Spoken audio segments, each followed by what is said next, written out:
Axır ki o gün gəldi, bu mövsümün ən parlaq komandası olan Barselona haqqında danışırıq. Başlayaq.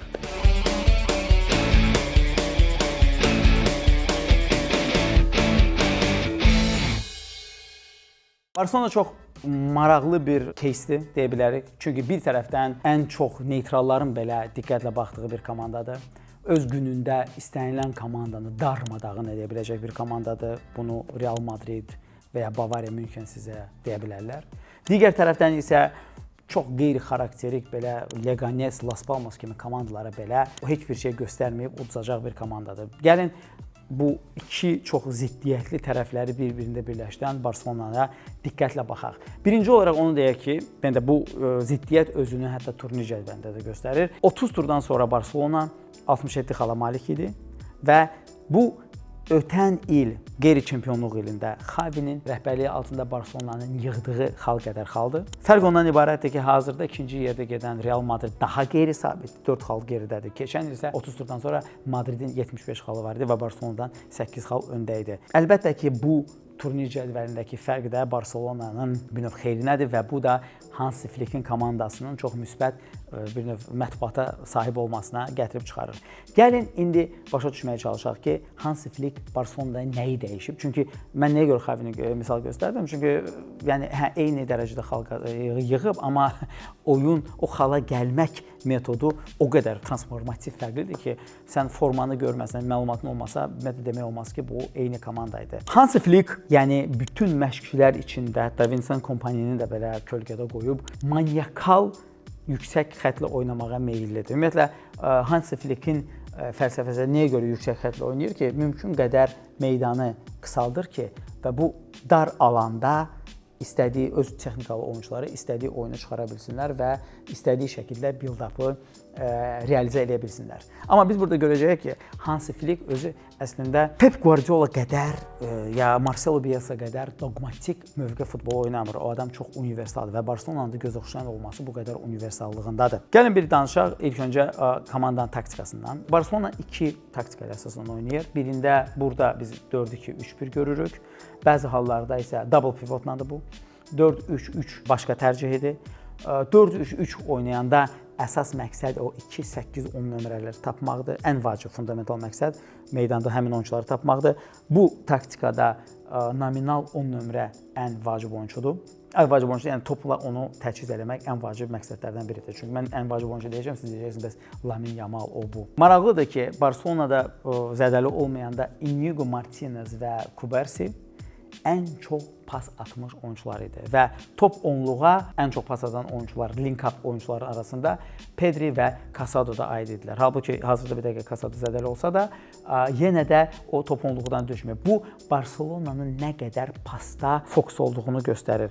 Bir statistikada diqqətinizə çatdırım ki, Real Madrid haradaysa La Ligada 60% topa sahibdir. Barselonada bu rəqəm 67%dir. Bu 7% çox böyük bir fərqdir. Barselonanın build-up'ından danışaq. Gəlin burada gördüyümüz screenshot baxaq. Danışdığımız kimi iki mərkəz müdafiəçisi mərkəzdədir. Çox vacib, önəmli faktor burada nədən ibarətdir? Bir, cinah müdafiəçilərinə fikir verin. Bir də ki, wingerlərdən. Cinah müdafiəçilərinin həmişə biri tam cinaha çəkilir ki, mümkün qədər rəqibi dartsın. Bu, o biri məşqçilərin də etdiyinin oxşarıdır. Eyni analoji situasiya wingerlərdə də müşahidə olunur və biz də bunu görəcəyik. Burada Flik daha çox Balde'dən istifadə edir, ən cinahda oynayan oyuncu kimi. Əgər bu baş verərsə, Rafinha yarım cinahı mövqe alır və Lamine Yamal burada, yəni o biri winger tam cinahda mövqeyini tutur ki, həm boşda qalsın, həm eyni zamanda da ki, rəqibi müdafiəçinin fokusunu, ən az bir müdafiəçisini özünə çəksin və burada boşluqlar yaratsın. Daha başqa bir önəmli məqam ondan ibarətdir ki, Barselonanın universal build-up'ında 36 yaşlı Lewandowski də çox fenomenal bir funksiya yerinə yetirir. Çünki bir tərəfdən Lewandowski öz yaşına görə o qədər də fiziki aktiv olmamalıdır. Amma Lewandowski dəfələrlə həm hücumun klassik olaraq sivri ucunda asmaları, crossların elə bir qarşılayır. Eyni zamanda Lewandowski biraz dərinə düşərək həm bura wingerlərin sızmasına şərait yaradır. Bəzən 10 nömrə, adətən belə Dani Olmo ilə öz mövqeyini, öz yerini dəyişdirir. Bəzən Gavi ilə, baxır, burada oynayan oyuncudan asılıdır. Və bununla da Lewandowski həm komandaya kömək eləyir, həm də ki, Hansi Flick Lewandowski-nin özünə kömək eləyir. Nəzərə alaq ki, Lewandowski La Ligada çərçivəyə zərbə vurmuş oyuncular içində 6-cı yerdə olsa da 60%-in üzərində zərbə dəqiqliyinə malikdir. Bu da ki, əslində hücumçu üçün çox yaxşı göstəricidir. Biraz yaxşı səslənməsə də. Gəlin bu misala burada baxaq. Əgər biz Inter videosunda danışırdıq ki, Interdə yarım müdafiə üçlüyünün manipulyasiyası, amma daima üçbucaq şəklində qalması önəmli idi. Hansi Flick'in ultra hücum futbolunda eyni sözləri hücum üçlüyünə şamil etmək olar. Və Hansi Flick'in də futbol fəlsəfəsinin əsas mahiyyəti ondan ibarətdir ki, meydanın ortasını bir növ rəqib üçün maksimal təzyiq maşınına çevirib,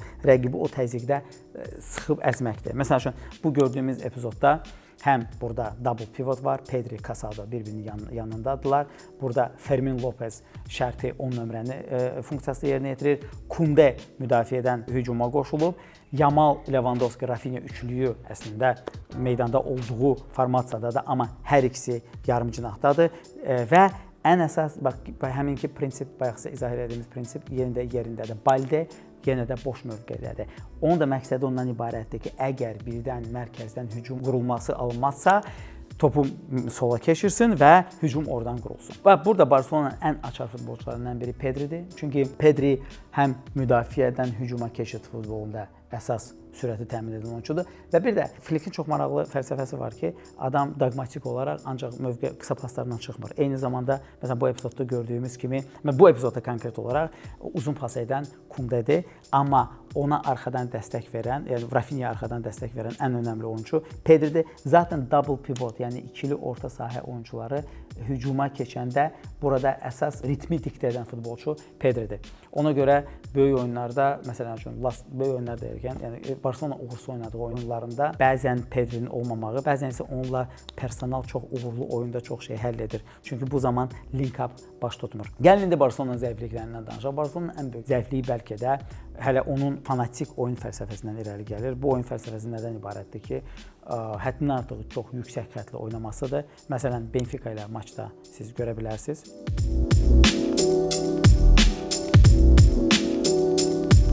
Və ya baxın, Atletico ilə maçda Barselona kubok oyununda öz evində 4-3 hesabı ilə öndədir və belə əks hücumda tutulur və bu dəfələrlə Barselonanın başına gələn bir oyundur. Yəni Barselona bir növ arxasını, müdafiəni sığortalaya bilmir. İkinci tərəf Barselonanın oyunçularının təcrübəsizliyidir. Çünki komandada bir növ çox təcrübəli oyunçular var, oturmuş peşəkarlar var, amma çoxlu sayda təcrübəsiz oyunçular da var.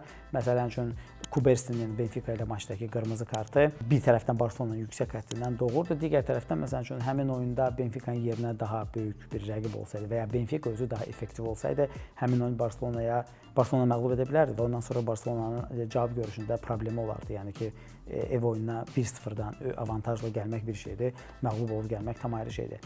Və bu hələ ki Barselonaya belə deyək ki, Real Madridin çox qeyri-sabit mövsüm keçirməsi sayəsində çempionatda fatal təsir eləmir. Çempionlar Liqasında Barselonanın püşkləri çox asandır. Müqayisə olunmayacaq Borussia və öncəsində olan Benfica var idi qabağında. Düzdür, bunlara Barselona layiq idi. Çünki Barselona Çempionlar Liqasında ikinci yer tutmuşdu. İlk iki yer tutan komandalar bir-birlə görüşmürlər finala qədər. İkinci isə daha asan rəqiblərə düşmüşlər. Məsələ o tərəfdədir ki, Liverpool bəxti gətirməmişdi. Amma Barselonadan gələndə, məsələn, yarım finalda Barselona Interlə oynayacağı təqdirdə həddindən artıq çox maraqlı bir test olacaq. Çünki Interin taktikası, istənilən düzəlişi, oyun stili, əks hücumun ən yaxşı Avropada oynayan komandası olması Barselonaya maksimal uyğunsuz bir komandadır. Amma yenə də bu komanda öz günündə istənilən komandanı darmadağın etmək iqtidarına malikdir. Bir tərəfdən Barselona hələ ki bişmiş komanda təsirini bağışlamır və nəzərə alsaq ki, Hansi Flick'in, yəni məsəl üçün Pep Guardiola'dan və ya Mikel Arteta'dan Flick'in fərqi ondan ibarətdir ki, Barselonanın yenə də maliyyə problemlərinə görə kimi alacaq, necə alacaq, nə edəcək, hələ bilinmir. Məsələn, Lewandowski əvəz olacaq, olmayacaq, uzun müddətli plan bilinmir. Ona görə Laporta'nın da öz dediyi kimi çox önəmlidir ki, bu günün tam maksimal şəkildə dəyərləndirmək lazımdır və ona görə də Barselonanın finişinə baxmaq çox maraqlı olacaq. Yəni ki, fikrimcə La Ligada Barselona tam favoritdir. Orada sadəcə olaraq Real'a uduzmamaq lazımdır evində. Amma Çempionlar Liqasında yarım final ilk ciddi səthdə olacaq. Sizin fikrincə Barselonanı səmimi olaraq deyək, yəni ki, siz böyük Barselonalarla müqayisə etsəz 2009, 12, 15-ci il bu Barselona hardadır və sizin üçün Barselonanın uğurlu mövsümü nə olacaq? Buyurun, rəylərinizi yazın, orada dialoqa başlamaq maraqlı olar.